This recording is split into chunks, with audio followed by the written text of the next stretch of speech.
To another enlightening episode of The Truth About the Plant, the show that takes you on a journey through the world of psychoactive plants and alternative wellness, all while delivering those real actionable insights you crave. I'm your host, Christina Dees, and this is my equally talented co-host, Dr. Amanda Ryman. Dr. Ryman, you get the honors of telling them why we're here.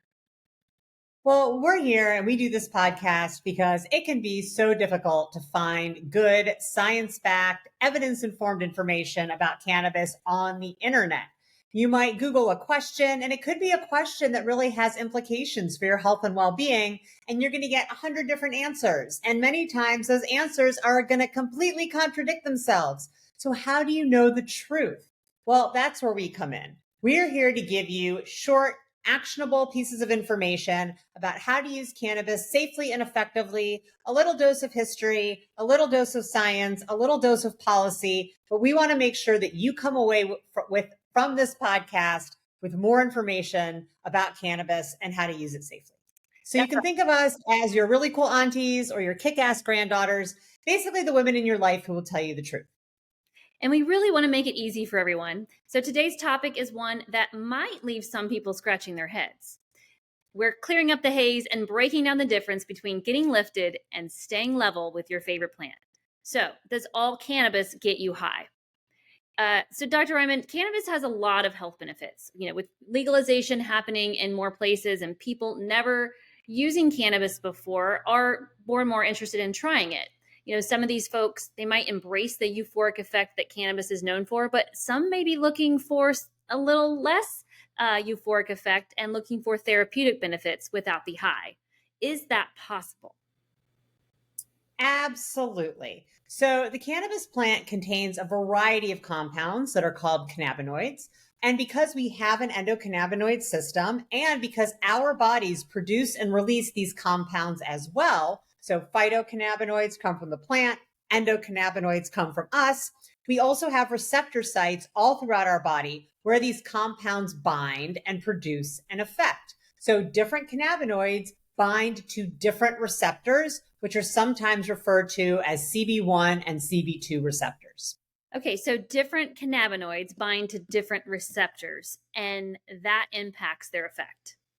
Absolutely. So as I mentioned, we have endocannabinoid receptors all through our bodies. They're concentrated in places like our gut, behind our eyes, our brains. And the fact that we have these receptors all throughout our body explains why cannabis has therapeutic benefit for so many different conditions. Everything from pain to anti-nausea to helping with sleep and anxiety. This is because these cannabinoids are binding to receptors all throughout our bodies.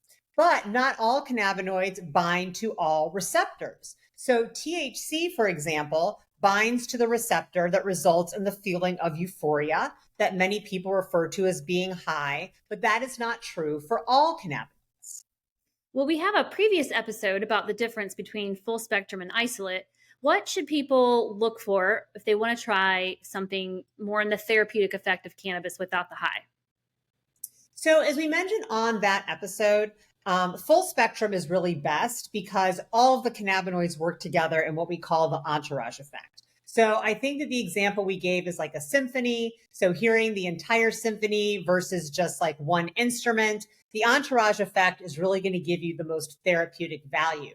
But if you want to avoid the feeling of being high, choose a product that is rich in a non-intoxicating cannabinoid like CBD or CBG and is low in THC.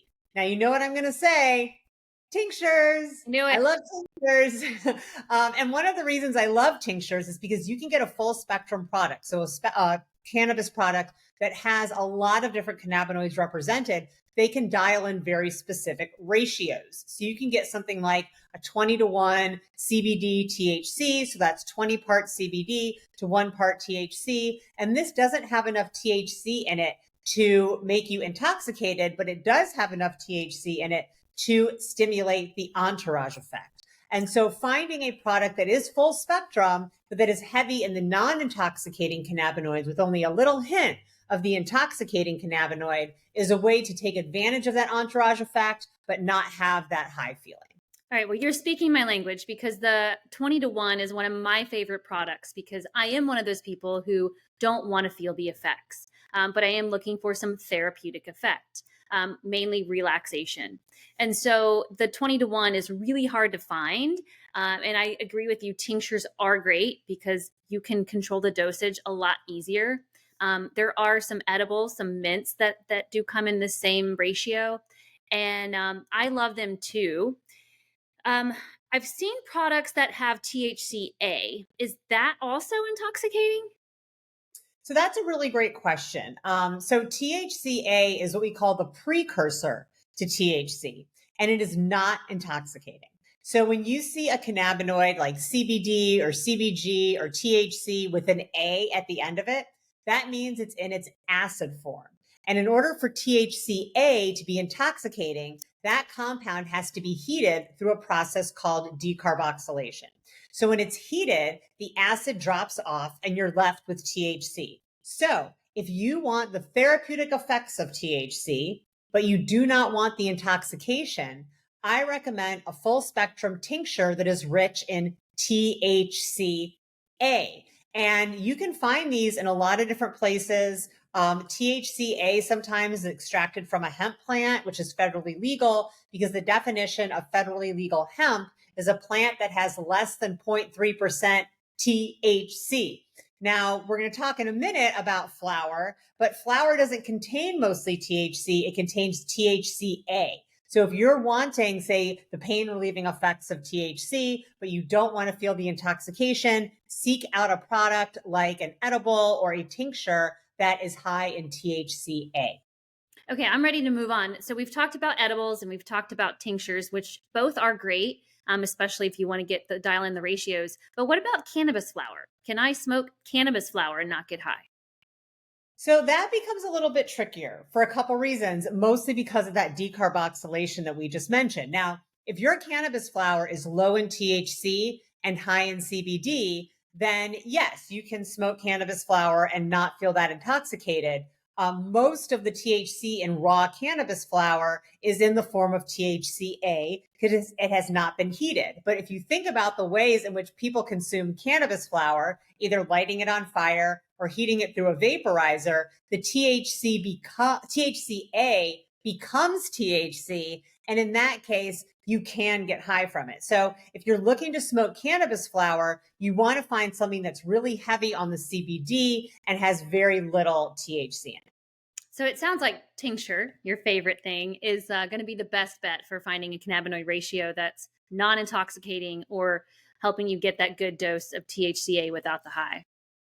Absolutely. And it's not that, like I said, high CBD, low THC flower, it exists, but it's rarely found in the commercial market. So there's such a push towards people wanting that intoxication, wanting that euphoria, wanting that high THC experience, that it's very uncommon to find something in the dispensary market that's very high in CBD and doesn't have a lot of THC. So if you want access to that kind of flower, I actually recommend growing it yourself if you're able to do so where you live, because you can get seeds that are high CBD, low THC. You can get clones that are hemp clones that are going to have very, very, very low amounts of THC, but they have higher amounts of CBD. And that way you're able to produce this product for yourself.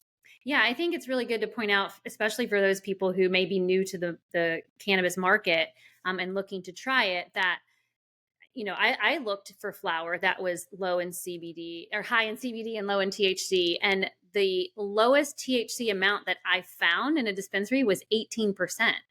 And that was very hard. That was me searching and searching and searching, like, oh, found one.